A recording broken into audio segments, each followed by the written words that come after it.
I couldn't see my reflection. When I was a child, I was always afraid of the dark. But as I grew up, I learned to conquer my fear. However, there was something else that I had always found unsettling: my reflection in the mirror. I used to think that monsters were lurking behind the glass, waiting to drag me into another world. But as I grew older, I learned to ignore those childish fears and accept that my reflection was just a reflection. However, unlike my fear of the dark, this irrational fear of mirrors did not completely go away, no matter how hard I tried to ignore it. Every time I looked at myself in the mirror, I felt a strange sense of unease. There was something off about my reflection, something that I couldn't quite put my finger on. Reflection. One day, many years later, as I was getting ready for bed, I caught a glimpse of my reflection in the bathroom mirror.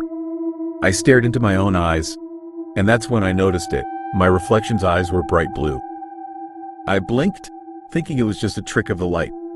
However, every time I looked into the glass, the blue-eyed reflection would appear for just a moment, and then disappear, showing my real dark brown eyes.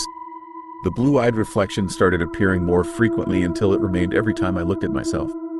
At first, I thought that it was just my mind playing tricks on me. But no matter how hard I blinked or rubbed my eyes, the blue-eyed reflection remained, staring back at me with those piercing blue eyes. I couldn't tear my gaze away from the mirror. I felt like I was being hypnotized, drawn into my reflection's gaze. And then, something strange started to happen. My reflection's lips moved, but I couldn't hear any sound. I leaned closer to the mirror, trying to make out what my reflection was saying.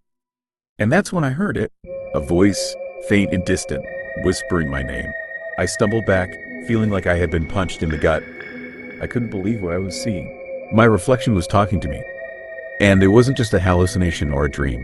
It was real. I knew I had to get out of there. I turned away from the mirror and ran out of the bathroom, my heart pounding in my chest. I didn't sleep that night. Instead, I lay in bed, staring up at the ceiling, trying to make sense of what had just happened. The next day, I avoided the bathroom at all costs. I didn't want to risk seeing my reflection again, but that didn't stop me from feeling like I was being watched.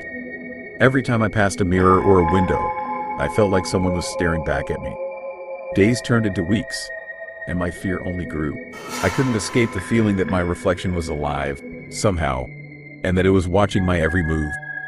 Then, one night, as I was brushing my teeth, I caught a glimpse of my reflection in the mirror. But this time, it was different.